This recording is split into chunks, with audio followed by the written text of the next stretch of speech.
तुम लोग कर दिए। अभी आप कोई बाबा से सुन रहे थे संत की प्रेरणा। हमारे गुरु महाराज मानसी में ही बाबा कहते हैं, संत मता बिन गति नहीं, सुनो सकल एकांत, जो चाहो विचार को तो बनो संत संता। बिना संत का नहीं, लेकिन संत होते कौन है? जटायुक्त रखने वाले, टीका भका करने वाले, लाल पीला वस्त्र पहनने वाले नहीं। कबीर साहब उजला वस्त्र पहने, बाबा देवी साहब काला वस्त्र पहने। जो गोस्वामी तुलसीदास जी कहते हैं, अति दुर्लभ कैवल्य परम पद, जो भव गुफा से भी ऊपर कैवल्य पद है, वहां पर पहुंच गया वो संत है। और संत का मिलना निश्चित कठिन है, लेकिन संतों ने कहा कि आप प्रयास करेंगे, मिलेंगे। अब हम पूज्य गौतम बाबा के पास चलते हैं और आग्रह करते हैं कि अपने अमृत वचनों से हम लोग दर्शन करने की कृपा प्रदान करेंगे। समय 30 मिनट आरंभ। बोलिए प्रेम से श्री सद्गुरु महाराज की, श्री सद्गुरु महाराज की, श्री सद्गुरु महाराज की। बंदो गुरुपद कंज, कृपा सिंधु नरे रूप हरि, महामोहतम पुंज, जासु वचन रवि करे निकरे। अव्यक्त रूप में सर्वत्र विराजमान पूज्यपाद संत सद्गुरु महर्षि में ही ब्रह्मा जी महाराज के उभय पाद पद्मों में कोटि सह नमन। व्यक्त रूप में मंचस्थ पूज्यपाद गुरु प्रसाद बाबा, पूज्यपाद शंकर बाबा, पूज्यपाद शंभू बाबा, मुदमंगल में साधु समाज और इस पूर्णिमा के अवसर पर पधारे हुए हमारे प्रिय सत्संग प्रेमी महानुभावों, माताओं तथा भक्तिमती बहनों। आज रविदास बाबा की जयंती है। हम एक चीज़ आपको जिक्र कर दें, वाराणसी में हम 90 से 2002 तक विद्याध्ययन करने BA MA और PhD करने गए थे। हमारा जो घर था जहाँ निवास करते थे, एक प्राइवेट छात्रावास में, वहाँ से पूज्य रविदास बाबा का जो जन्मभूमि है एकदम वॉकेबल डिस्टेंस पर, मतलब यहाँ से अंबेडकर चौक से थोड़ा दूर, इतने ही दूरी पर था। तो हम रोज़ वहाँ जाते थे ध्यान लगाने। 4-5 मंजिल का भवन था, कभी दूसरी मंजिल कभी पहली मंजिल पर बैठकर ध्यान करते थे वहाँ।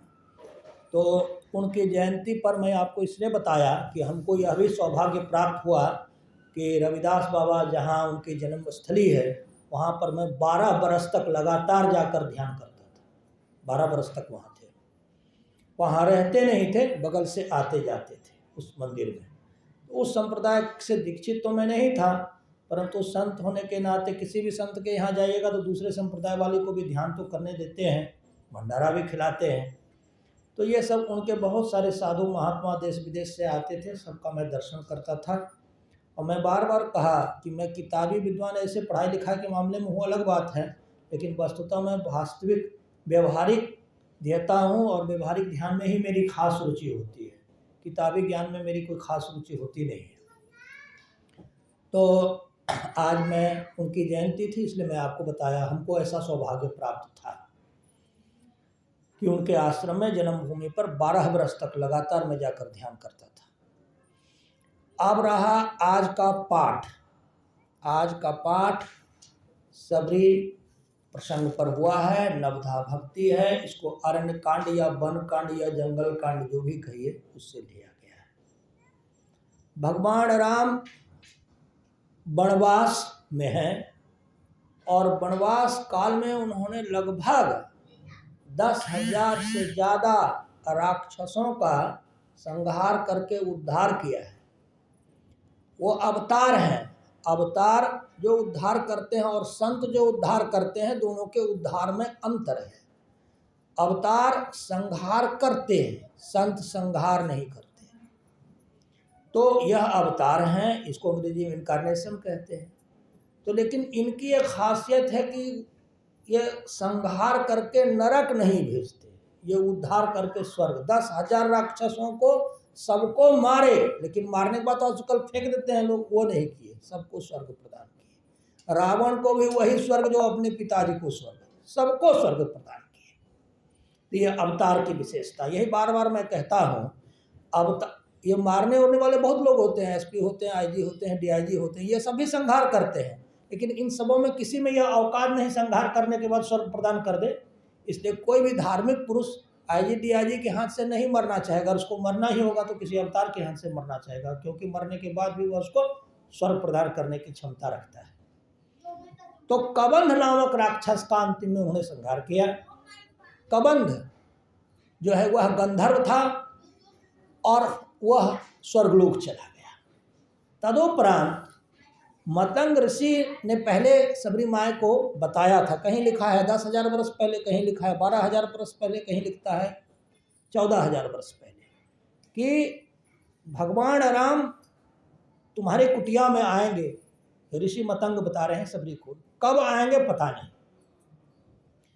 और तुम्हें दर्शन देंगे, और उसी दर्शन से तुम्हारा निर्वाण लिखा है। ये बात देखिए, रामचरितमानस सार सटीक है। यह ओरिजिनल से जो गुरु महाराज को निर्वाण प्राप्त करने के संदर्भ में जो जो पद आवश्यक हुए हैं उसी को लिया है, अनावश्यक पदों को गुरु महाराज ने छोड़ दिया है। मूल रामायण तो इससे बहुत बड़ा है, उससे गुरु महाराज का मतलब नहीं है। तो भगवान राम आएंगे, और इस पर सबरी मैया को सब पता था कि राम भगवान से ही मेरा अंतिम कल्याण, जो लास्ट समन वुमन है, मोक्ष जिसको कहते हैं, कि उसको मिलेगा। वह बैठी थी, वो मोक्ष को प्राप्त करने के लिए क्या क्या नहीं करवाई। पिछले जन्म में कहा दी कि हमको ऐसा कुरूप बनाइए कि जो हमको कोई देखबे नहीं करे। अब देखिए सर्विकार काम पर कितना नियंत्रण है उसका। तो जो मोक्ष पद का अधिकारी होगा उसमें कितने बड़े बड़े, कितना निर्विकार तत्व होगा, ये तो आप सबरी मैया के पहले जन्म की मांग के हिसाब से समझ सकते हैं। अब उस समय 12 या 14 या 10,000 वर्ष तक, कहीं कहीं ग्रंथों में अलग अलग होने के कारण मैं तीनों बताया, मैया सबरी इंतजार करने लगी कि भगवान आएंगे। इस इंतजार पर कई लोगों ने भजन उजन बनाया। क्योंकि मैं बहुत दिन तक भजन गाया कर रहा हूं, तो एक पहले भजन सुना। सबरी सगुन मनावेरी कि मेरे घर राम आवेंगे, हो सबरी सगुन मनावेरी कि मेरे घर राम आवेंगे। राम आवेंगे मेरे भगवान आवेंगे, हाँ राम आवेंगे मेरे भगवान आवेंगे। हाँ सबरी सगुन मनावेरी कि मेरे घर राम आवेंगे। बीन बीन फल लाई सबरी दोना न्यारे न्यारे, बीन बीन फल लाई सबरी दोना न्यारे न्यारे। आरती साज प्रार्थना किन्हीं छिन मंदिर छिन द्वारे, आरती साज प्रार्थना किन्हीं छिन मंदिर छिन द्वारे। ऋषि के वचन सुनत मन माही हर्षल हृदय समाई, ऋषि के वचन सुनत मन माही हर्षल हृदय समाई।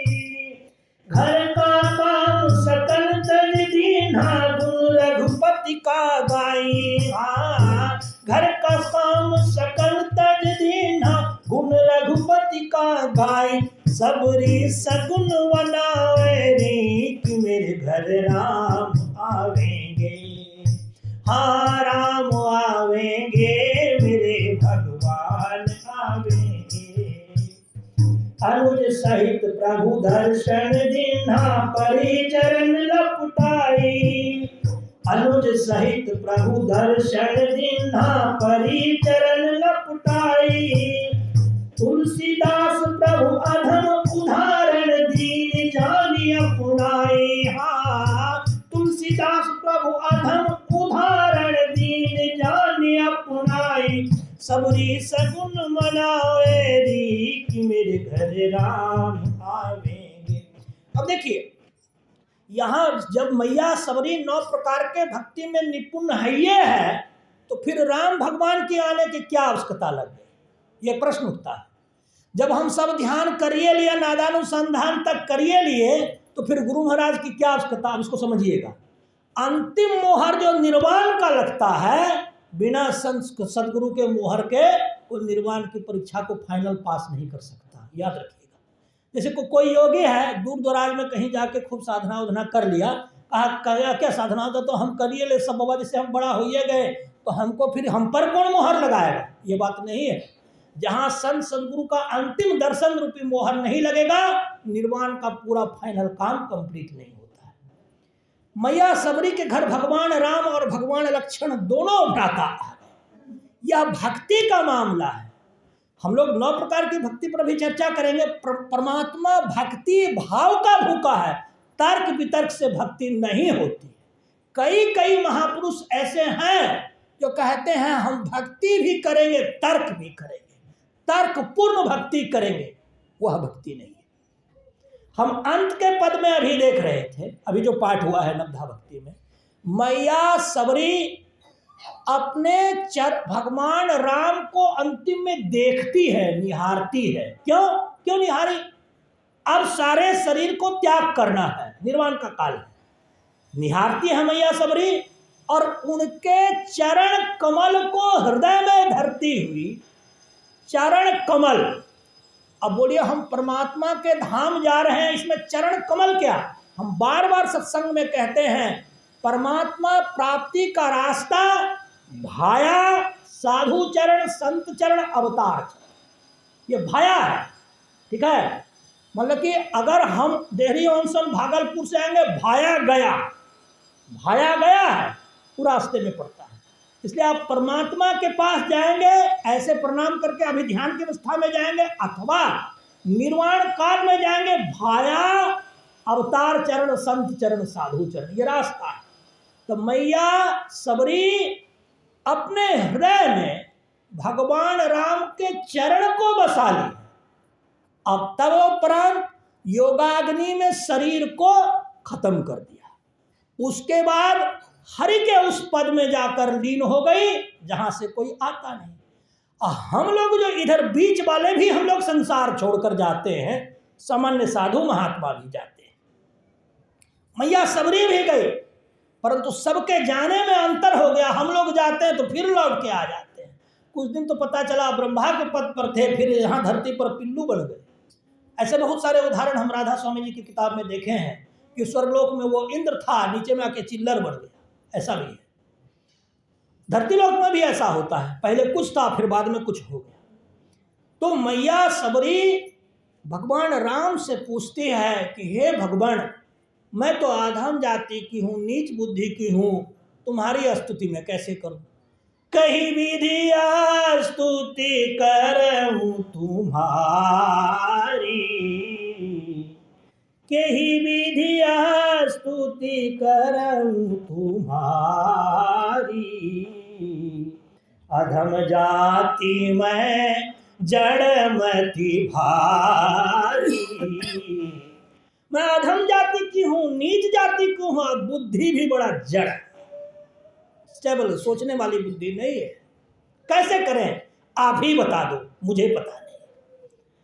आगे भगवान राम, अधमत अधम अधम अति नारी, तिहमह मैं मति मंद अति मंद अधारी। अधम से भी अधम और बहुत मंद बुद्धि वाली, इतनी मेरी दुर्गति हो चुकी है। अपनी बुद्धि, अपनी भक्ति तुम ही बताओ भगवान राम। अगर भक्ति में, सबरी में भाव नहीं होता, प्रेम नहीं होता, तो जूठा खाना को खाता है। को साधु अभी आए और चौका में साधु को ले जाइए, जरा सा रोटी चख लीजिए, बाबा लीजिए, खाएगा क्यों? साधु देखिए, खिला के देखिए, नहीं कोठो नहीं खाएगा। लेकिन भगवान राम वहां बैर जूठे खाए नहीं, उसका भाव खाए थे, उसका प्रेम खाए थे, उसकी भक्ति खाए थे। आप किसी साधु को चौका में ले जाइए और थोड़ा सा पूरी खा लीजिए, हलवा खा लीजिए, फिर बाबा जी के थाली परोसिए, कोई बाबा जी नहीं खाएगा। चेक कर लीजिए ले जाकर, कोई नहीं खाएगा।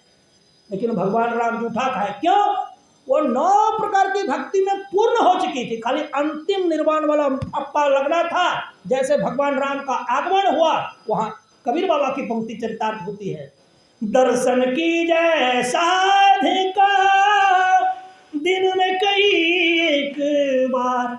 साधु का दर्शन कई बार करना चाहिए। क्यों? कि साधु के शरीर के चारों ओर यौगिक शक्ति या आभा रहती है। वह आभा जब जीव के शरीर पर पड़ती है तो जीव पाप ताप से मुक्त हो जाता है और अपने पुण्य को भोगना ही उसका शेष रहता है। तो मैया सबरी के शरीर पर जब भगवान राम, अवतार राम की यौगिक शक्ति जब पड़ी, वह शक्ति इतनी प्रभावशाली हुई कि सीधे निर्वाण तक उसको पहुंचा दी। यह है भगवान राम की यौगिक शक्ति की शक्ति। आगे कहा भगवान राम फिर कह रहे हैं, कह रघुपति सुन भामिनी बाता, मानव एक भगति कर नाता। हे भामिनी सबरी, मेरा संबंध जाति पाति से कुछ लेना देना नहीं है, रंग रूप से भी लेना देना नहीं है। मेरा भगवान का संबंध भक्ति से। आप में जितनी भक्ति है भगवान उतना आपके बस में है। भक्ति खत्म, भगवान गायब। आप में भक्ति है इसलिए भगवान प्रकट होता है। मैं तो कभी कभी कहता था, मानस ध्यान में जो गुरु महाराज मुझे दर्शन देते हैं उसको मैंने जप शक्ति से पैदा किया है, और जप शक्ति इतनी लगाई है, वह पैदा हुआ मेरे ही द्वारा। जप शक्ति से पैदा हुआ गुरु महाराज, जिसको मैंने पैदा किया वो हिल नहीं सकता।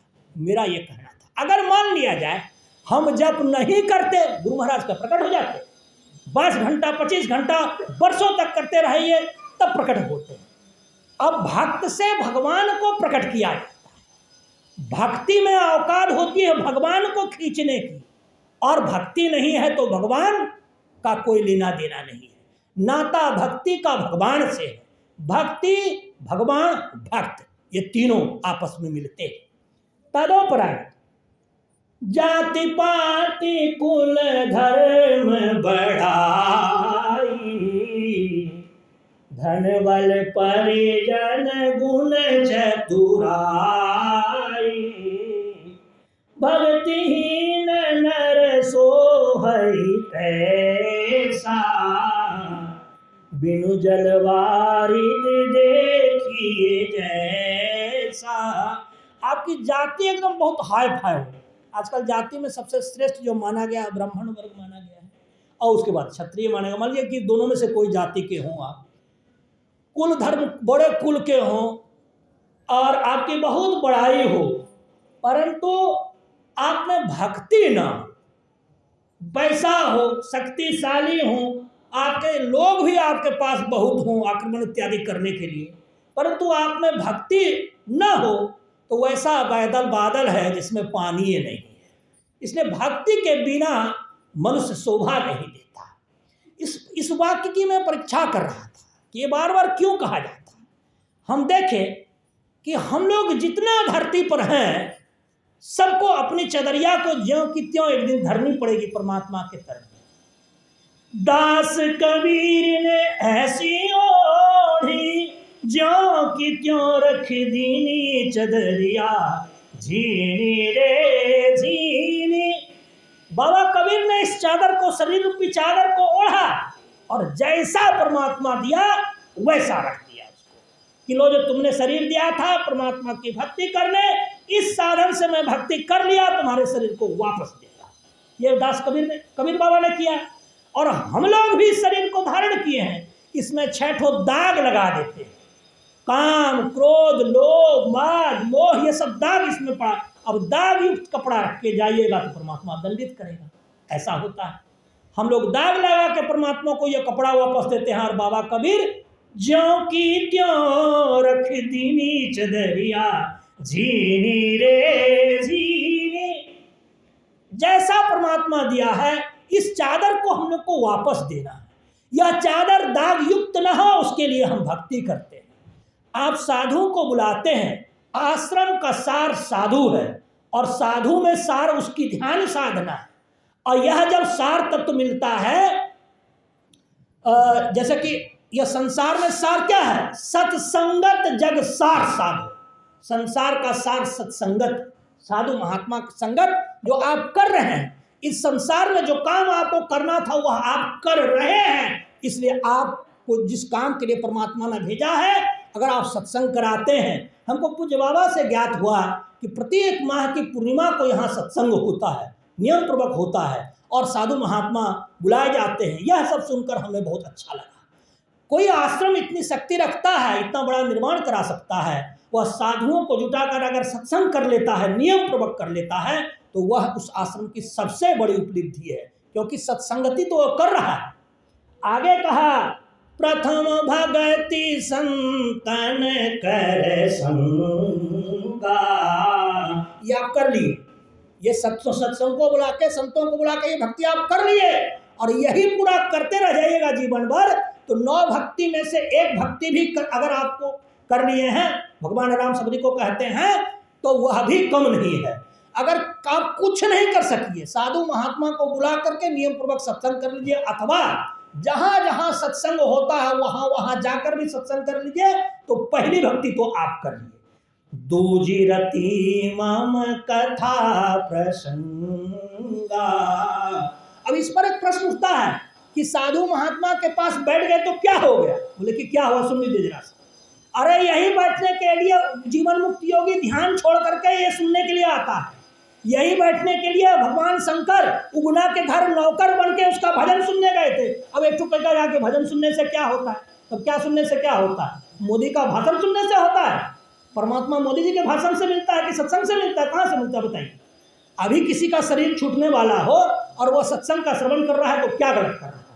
हम तो यह भी निष्कर्ष निकाल दिए हैं कि सत्संग का श्रवण करने के काल में अथवा आपका अथवा मेरा किसी का भी शरीर छूटेगा तो उसको स्वर्ग मिलेगा क्या? तो स्वर्ग में था ही पहले से, क्योंकि कबीर बाबा ने क्या कहा कि राम बुलावा भेजिया दिया कबीरा रोए, जो सुख साधु संग में सो बैकुंठ हो। यह बैकुंठ से भी बड़ा सुख आप भोग रहे हैं, तो जब स्वर्ग में आप भैया हैं, यहां मर गए तो क्या नरक चला जाएगा? इसलिए सत्संग में अगर कोई सुनते सुनते मर जाता, चाहे आप सब अथवा मैं, तो वो पहले से ही स्वर्ग में था, उसको नए स्वर्ग में, तो जो पहले से स्वर्ग में था नरक में थोड़ी जाएगा, स्वर्ग में जाएगा। तो दूजी रतिमन कथा प्रसंगा, जब इसमें आपका मन पक्का हो जाएगा, आप सत्संग खूब नियम पूर्वक करेंगे, पक्का मन हो जाएगा, तब आप साधु संगत में बैठ करके आगे की ऋषि मुनियों ने कैसा ध्यान किया, उसमें क्या क्या घटना हुई, यही सब कथा प्रसंग है, शास्त्र है, वो सब सुनेंगे। उससे आपके मन को ऊपर की यौगिक शक्तियां समझने में, आगे आगे आपका कैसा विकास करना है निर्वाण की दिशा में, यह सब बातें आपको समझ में आएगी। तेसर भक्ति अमान। फिर जब आप पूरा साधु संगत में बैठने लगेंगे, खूब कथा श्रवण करने लगेंगे, आपको मान अपमान का कोई चिंता ही नहीं रहेगा। आप जमीन पर बैठेंगे तो लगेगा आसमान में बैठे हैं, आसमान में बैठेंगे तो लगेगा जमीन में बैठे हैं। कोई भी आपको मान सम्मान की इच्छा ही खत्म हो जाती है। वह व्यक्ति इतना अमीर हो जाता है, कंगाल को ना उसको सम्मान चाहिए, जो दाता है तो उसको सम्मान क्या चाहिए? वो अपने इतना अमीर हो जाता है यौगिक शक्तियों के मामले में कि उसको किसी प्रकार के सम्मान की आवश्यकता ही नहीं रहती। सर भक्ति अमान और कपट छोड़ करके राम भगवान का गुणगान करना, अपने इष्ट का गुणगान करना, ये चौथी भक्ति है।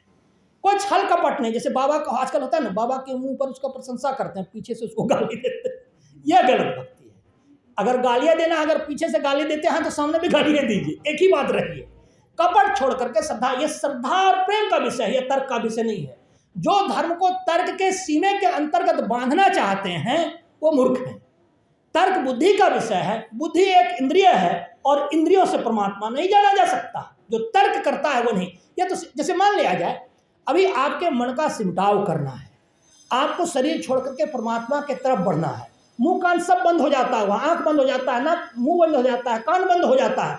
अब इसमें आप बोलने बाजने लगेंगे तो आपकी चेतना ऊपर जाएगी कैसे? ये बोलने बाजने का विषय होता ही नहीं है, ये तो करने का है। सीधे उस पद को प्राप्त करो, परमात्मा पद को प्राप्त करो, अपनी सूरत को ऊपर ले जाओ, फिर देखो शांति क्या है। अब आपकी चेतना ऊपर जा रही है साधु के योग के बल से, अब वहां तर्क कर रहे हैं, जो तर्क करेगा वो फेंका जाएगा। या तो भक्ति और भाव का विषय है, श्रद्धा और प्रेम का विषय है। और श्रद्धा और प्रेम से जो परमात्मा प्राप्त किया जा सकता है वह तर्क वितर्क से नहीं प्राप्त किया जा सकता। कांट था जर्मन का दार्शनिक, शुद्ध बुद्धि मीमांसा। उसको यही नहीं पता था कि अरे बुद्धि को तुम कितना प्रकार से तोड़ोगे, मड़ोगे, समझोगे, परमात्मा मिलने वाला नहीं है। ये तो भारत के दार्शनिकों ने, संतों ने पहले ही बता दिया है। 14 इंद्रियों से परमात्मा नहीं सोचा जा सकता, समझा जा सकता। इंद्रियातीतावस्था में परमात्मा है। इंद्रियों से संबंधित जो क्रियाकलाप करता है वो परमात्मा को प्राप्त नहीं कर सकेगा, उसको इंद्रियातीतावस्था में जाना पड़ेगा। मंत्र जाप मम दृढ़ विश्वास, जो गुरु प्रदत्त मंत्र है उसमें विश्वास कीजिए। विश्वास जानते हैं, एक महापुरुष कहते हैं परमात्मा नहीं है, हम मंत्र में विश्वास नहीं करेंगे तो किसमें विश्वास कीजिएगा। अरे हम मंत्र को जब को करते थे, पहले गवैया थे तो बाजा गाजा के साथ करते थे, एकदम पूरा धूमधाम धड़के से करते थे। अब नहीं करते। तो मंत्र जप करने से बाहर में जो आपका मन बहक रहा था वो सिमट कर अंदर की तरफ आ जाएगा। फिर बाहरी संसाधनों से उसको हटाइए, फिर अंदर अंदर अपने को ले जाइए। वाचिक जब ही कोई लगन पूर्वक कर लेता है, लगन पूर्वक कर लेगा, उसको उपांशु और मानस अपने आप होने लगेगा, अपने आप। जैसे आपको गुरु ने आदेश दिया कि इस हॉल को तुम पानी से पोछो, एक आदेश का खो लगन पूर्वक पालन कीजिएगा, गुरु उसी में इतना खुश हो जाएगा, आपको दूसरा आदेश देगा ही नहीं, अपने आप सब काम हो जाता है। मेरा आपकी कृपा से सब काम हो रहा है, करते तुम ही हो भगवान, मेरा नाम हो रहा है। हम भगवान का भजन करते हैं, सब भगवान हमारा देखता है। हम संसार का अपना भी कोई काम नहीं करते, हम केवल भजन करते हैं, सत्संग करते हैं, आश्रम में जाते हैं, बुलाते हैं, और लोग बुलाए वहाँ भी जाएंगे, और मेरे संसार के सारे काम को परमात्मा करते जाता है, अपने आप सब कुछ होता है। छठ दम शील विरति बहुत करना, दम और शील बहुत प्रकार के पाप कर्मों से बचाना, यह छठी भक्ति है। झूठ चोरी नशा हिंसा व्यभिचार, यह छठी भक्ति है। ये सबसे है निरंतर सज्जन धर्म, और सज्जन का जो धर्म है उसको करते रहना यह है। फिर आगे कहा सातम सम मोहिमय जग देखा, सातवीं भक्ति है। जैसा हे सबरी तुम मुझको राम की तरह देखते हो, हर जीव को राममय देखो। हर जीव को राममय कैसे देखिएगा? जब खुद अंदर में जिसने राम को नहीं देखा वो बाहर राम को नहीं देख सकेगा। जिसका खुद का मन शांत नहीं हुआ वह दूसरों का मन भी उसको अशांत ही दिखेगा। जो अपने मन को शांत कर सकता है वह सबके मन को शांत कर सकता है। जो अपने मन को अशांत कर देगा वह दूसरों का मन भी उसका अशांत ही दिखेगा। जो अपने मन पर विजय प्राप्त करता है उसी को विजय कहा गया है, और जो जनता से वोट लेकर जो कहते हैं विजय प्राप्त करिए, वो धार्मिक रूप से गलत विजय है। जिसने अपने मन को जीता वह तीनों लोकों का राजा होता है, और जो केवल वोट से एक लोग को जीतता है वो धरती लोक का राजा है, ऊपर लोक में वो कुछ भी नहीं। आप केवल मन पर नियंत्रण कर लो, आपका राजा भी आपकी आज्ञा का पालन करेगा। बागेश्वर धाम सरकार कितने छोटे उम्र के हैं, मोदी जी जाते हैं प्रणाम करने। आखिर शक्ति नहीं है तो ऐसे पूरा देश उसके खिलाफ में हो गया, हम खिलाफ में नहीं हुए। बोला कि भूत, वो कहा क्या, ये भूत पिचास का दिखला रहे हैं। वो कहा कि देखिए हनुमान जी के भक्त हैं, भूत पिचास निकट नहीं आवे महावीर जब नाम सुना। तो भगवान महावीर के भक्त हैं, वो महावीर की पंक्ति को चरितार्थ कर दिया। वो महापुरुष नहीं है तो और कौन है? हम भी उसको प्रणाम करते हैं। उम्र में छोटा रहने से क्या होता है। आगे कहा कि मोते संत अधिक करी देखा, हे सबरी यद्यपि मैं तो बड़ा हूं परंतु तुम मुझको संत से छोटा मानना, संत को मेरे से ज्यादा बड़ा मानना। और यही कारण है कि जो हम लोग संतमत की आराधना करते हैं, संतमत की पूजा करते हैं, तो संतमत की पूजा में, आराधना में हम लोग संत अवतार से भी बड़े होते हैं। अगर आप संत की पूजा करते करते संत हो जाइएगा तो अवतार वगैरह सबसे 10 अवतार वगैरह सबसे बड़े हो जाइएगा। हम लोग को निर्माण प्राप्त गुरु भी मिले हैं, और गुरु नहीं है शरीर में तो उन्हीं गुरु के सिखाए हुए हम लोग के गुरु जी हैं, तो इनके सहायता से भी साधना हम लोग कर सकते हैं। दूसरे मत वाले कुछ कुछ करते हैं। हमने कहा कि देखिए हमारे गुरु जी अब नहीं हैं, लेकिन आप बोलिए कि हम लोग का संप्रदाय जब खंडित भी हुआ, महासभाएं अलग भी हुई, सबके यहाँ स्तुति विनती गुरु महाराज की है, सबके यहाँ ध्यान गुरु महाराज का है। खंडित होना तो परिवार बड़ा होता है तो खंडित होता है, ये तो होता है, लेकिन स्तुति विनती साधना सब एक ही है। इसलिए हम लोग सभी महासभा वाले सही रास्ते पर चल रहे हैं, और किसी किसी संप्रदाय में महासभा अलग अलग तरीके से स्तुति करा रही है, अलग व्यक्ति का ध्यान करा रही है, वो गलत है। हम लोग का सही चल रहा है। आगे हम कहते हैं कि आगे तो आठम यथा लाभ संतोषा, सब नहीं देखो परदोषा। जितना आपको प्रॉफिट मिले, जितना लाभ हो, उसी में संतोष करना, सेटिस्फाइड रहना है। और सपना में भी दूसरे का दोष नहीं देखना है। जो अपने दोषों को मिटा लेता वह दूसरे के दोष को भी मिटाने की क्षमता रखता। हम बार बार कहते हैं कि मेरे में दोष है, मेरे में दोष है। भगवान बुद्ध कहते थे जो अपने अपने अपराध को सार्वजनिक रूप से कबूलता है वह साधु है, जो दूसरे के अपराध को बताता है वह साधु नहीं है।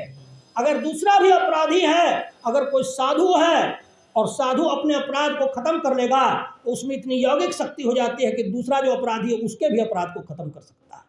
इसलिए बार बार विधि यह है कि हम यह करें कि मैं अपराधी हूँ, मैं दोषी हूँ, दूसरा दोषी नहीं है। यही उपदेश भगवान राम भी कहते हैं, नवम सरल सब मन छल झीना, मम भरोसे ही हृदय न दीना। नमी भक्ति सबसे सीधा अकपट रहना और हृदय में हर्ष और न दीनता लाकर मेरा भरोसा रखना है। सीधा सरल भोला भाला साधु होता है। भोला भाला साधु है इसलिए उसके भक्त भी भोले भाले सीधे साधे होना चाहिए। और परमात्मा भगवान राम पर भरोसा रखना। सबरी मैया 14,000 वर्ष तक राम का इंतजार करते रहे, कुटिया बहारती रही। अच्छे अच्छे और भी पद हैं सबरी मैया के, अब समय नहीं रहा इसके पद नहीं सुना सकेंगे। फिर आगे कहा, नव मह एक हो जिनके होई, नारी पुरुष सचराचर कोई, सोई अतिशय प्रिय भावनी मोरे, सकल प्रकार भक्ति दुर्तोड़े। 9 प्रकार की भक्ति बताए, उसमें से एक भी कोई कर लीजिए। खाली जैसे प्रथम भक्ति संतन कर संगा, इसका प्रैक्टिकल क्या है? जितना सत्संग है उसमें जाते रहिए, एक भी दिन साधु संगत मत छोड़िए। वही तो आजकल हम कर रहे हैं, 3.25 महीना से खाली सत्संग घूमते रहते हैं। पहली भक्ति कर रहे हैं, दूसरा तीसरा नौवा और सब जब करते रहेंगे, जब समय होगा कर रहे हैं, करते रहेंगे। फिर कहा कि इसमें से 9 में एक भी प्रकार की भक्ति अगर तुम में है सबरी तो वो हमको प्यारा है, और तुम में तो खैर 9 प्रकार की भक्ति भरी हुई है। भगवान राम कहते हैं, जोगी वृंद दुर्लभ गति जोई, तो कहा आज सुलभ भई सोई।